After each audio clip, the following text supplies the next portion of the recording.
Hello everyone and welcome back to the next video. And in here I'd like to give you an introduction into ranking in Power BI.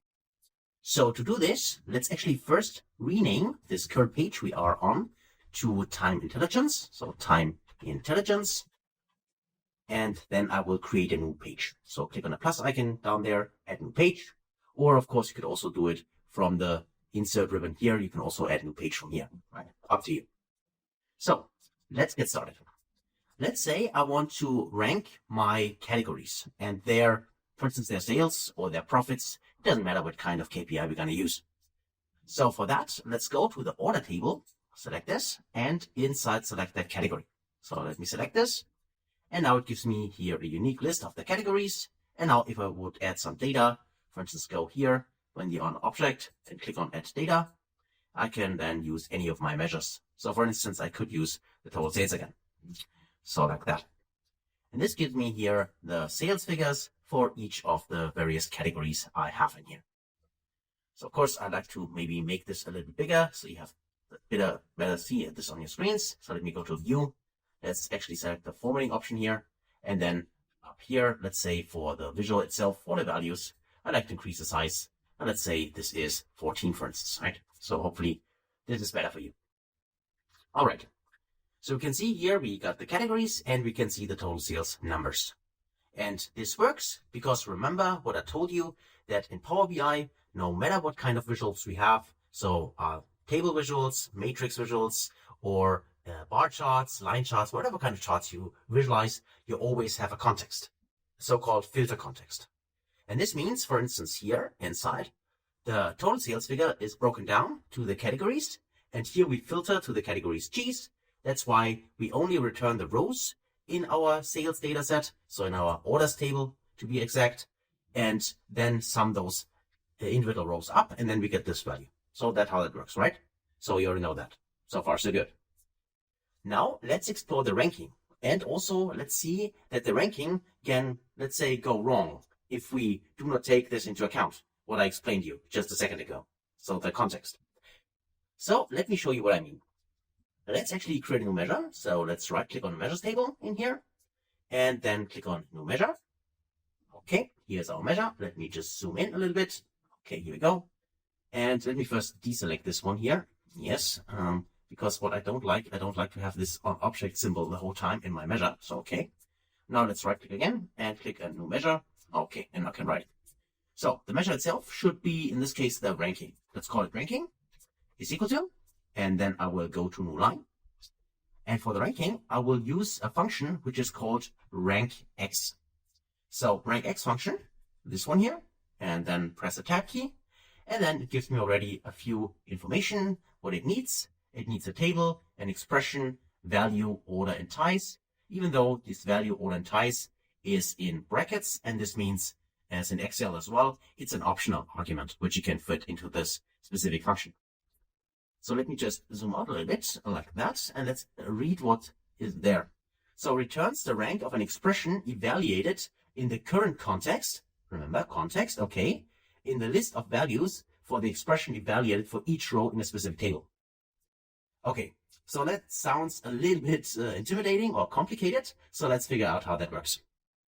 So remember that each of the functions which end with an X are so-called iterator functions. An iterator function means they iterate through a table. So they go row by row through a table. And this is why the first argument for the X functions is always a table. Because we need to tell the function, okay, which table should we actually go through, right? So in our case, this would be the orders table, right? So the category is inside the orders table. So we can refer to the orders table. And then for the expression, well, the expression in our case is the total sales, because we want to rank our, in this case, category, which we have then in the view, by the expression total sales. Of course, could also use another measure. In our case, in this example, I'm referring to my total sales again. Okay, so this is that. And then I can put in a comma here. And then for the value, I can skip that. And for the order, I could say ascending or descending. So depending on how I want to rank. Well, I want to rank descending because I would like to have rank number 1 for my highest sales amount. That's why I want to choose descending here. And for ties, there are two options, dense and skip. The difference is if we in our case would have two, so if we would have two categories with exactly the same total sales value, so even with a decimal number exactly the same, then how would we rank them? Would we say they are both ranked number one, for instance, if they have the same value and this is the highest value? Or should it be, in this case, then number one, and then what is the next value? Should the next value be number two, or should it directly be number three, because they are twice number one? So how do we handle this? And this is actually done by the dense or the skip. So that's the difference here, and I'm referring to dense because I would like to have a ranking like, if I have two values with exactly the same value, then they should have the same rank, and then the next one after those two should have the next rank. So I want to have, for instance, 1, 1, and then number 2 for the third one, instead of 1, 1, and then number 3 for the third one. So in skipping the second one. So skip would mean we do not have number 2 then. And dense would mean we have number 2. Okay, that's the only difference. In this case, it doesn't matter at all, actually, because we do not have the same value. But I want you to understand what actually the difference is. So maybe you have a use case where this is crucial, and then you know how to handle that. Okay, so this is the ranking. Let's close the parenthesis now, and we actually should be good to go. Well, let's try it out. Let me actually first press enter. So we have our ranking, and then let's add this ranking to our table and see whether this works. So let me drag the ranking directly inside, drag and drop it here, and we can see we get a ranking of 1 everywhere. So something clearly went wrong for us. Because as you can see here, 251 is clearly a higher value than this 113,000 and so on. And of course, the highest value, which in this case would be drinks, this should be actually be number 1, right? So what happens and why is that wrong? Remember at the beginning when I told you that we have a context, right? So let's go back to our formula and figure out what actually is wrong in here. The problem is the following. When we do the ranking, we currently do the ranking over the orders table. However, in the visualization, in our case it's a table, but as I said, could be any other kind of visual as well, we always have a context. That means currently for each of the rows, we have a different context which consists of only one specific category. So for instance, here cheese, or here we only have desserts. That means if we now rank over the orders table, and we put this specific function or the measure which we've created in our table, the data gets filtered up front to only one specific category, for instance here to desserts. And then we basically do a ranking only for one category. And the ranking for the same category, if we only have one, is always 1. So this is the issue here. So we filter up front actually all the other categories, so we only have one category left, and then we do the ranking. This is what happens here. And that, of course, always returns 1. So how can we handle this? Well, we need to modify this context. We need to tell Power BI that when we do the ranking on desserts here, it should not only contain the desserts, it should consider all the different kinds of categories. And the way we do that is simply adding a different table in here. Instead of using the orders table, we have two options actually. One is we can use all selected function. All selected function, let me uncheck that, returns all rows in the table or any of the values in the column, ignoring any filters that might have been applied inside the query. Now the filters here, which are ignored inside the query, are the filters coming from the visual, these ones. So that means we would ignore the filter to desserts, and this would allow us then to take all the categories into account. The other function we could use, and this is the one I want to use here, simply because we have not seen it so far, is the all function. All function also, let me just press escape, here returns all the rows in a table or all the values in a column, ignoring any filters that might have been applied. So this ignores also the filter which is coming from each of the rows, which in this case is the category. So that just means we can now refer to, in the orders table, the category column, because you can see here we can add either a table or a column name. So let's refer to the column name and search for category. Here it is. And then close the all function. And now we want to rank this by the total sales. Again, we will use descending. and dense. That's fine. So let's actually press enter. And now you can see that we got a different ranking here. So 2, 6, 8, and so on.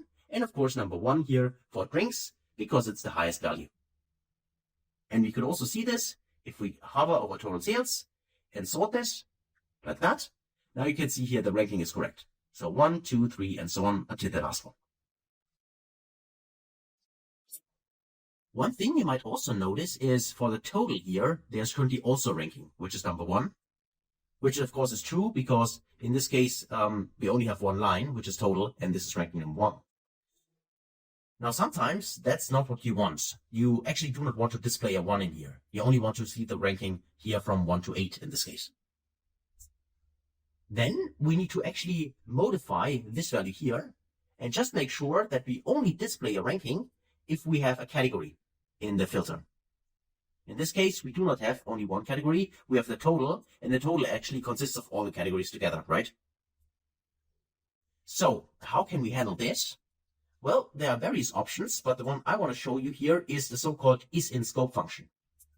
So we do this again with an if expression. So we check with the if expression here, the logical test. And the test is the so-called isInScope function. And isInScope tells us here, returns true when the specific column is the level in a hierarchy or levels. That just means that we can simply check if there is a scope for the category. So from the order table, the category. So if this is in the current scope, which is true for all the various, in this case, rows where we have a category, only then we would like to display the ranking. So then a comma, and if the result is true, then do the ranking. And if the result is false, then don't show anything. And we know that we can simply do this by using the blank function. Close this.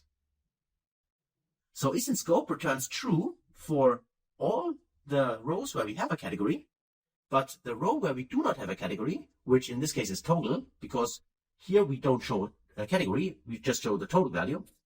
And then this returns false, and this means we show the alternative result, which is blank. So let's actually execute this. So press checkbox here, and now you see that the 1 is gone. Right. So that's an option to get rid of that, in case you don't want to display it. Now finally, for the ranking, what I also like to do is I go back here to my DAX formatter, and I will use this one here, Control A to select it, Control C to copy it, and then I go to my formatter, and I paste my format inside here. And then I click on the formatting option here, click on Format, and then let's do it. It's magic. And now I can copy this. Press copy here. All right. And then let's go back to our report. And then I just paste this inside like that. And I have now a proper format for that. So let me click the checkbox here. Okay. And we still can see we got our ranking here and everything is fine. Now let me also show you how we can do a dynamic ranking. So instead of showing all the values from 1 to 8 all the time, we let the end consumer of the report use a slider, and then he or she can decide how many values he or she wants to display. But before we do this, I actually want to cut this video now because the lecture is already quite long, and hopefully we'll see us then in the next video. I can't wait for that. See you then.